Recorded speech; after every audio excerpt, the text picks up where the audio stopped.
ভাই তুই জানতে চাচ্ছিস এত পড়াশোনা করে কি হবে?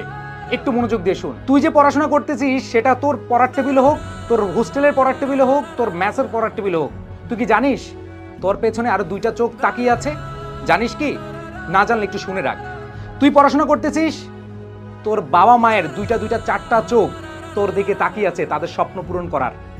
তুই পড়াশোনা করতেছিস, তোর এই পড়াশোনার খরচ চালানোর জন্য তারা ব্যস্ত থাকছে, দিনের পর দিন পরিশ্রম করে যাচ্ছে, তাদের কষ্টের কোনো সীমা নাই শুধুমাত্র তোর পড়াশোনার জন্য।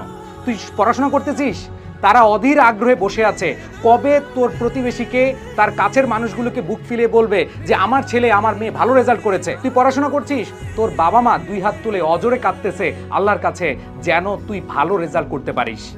ভাই আর কি চাস?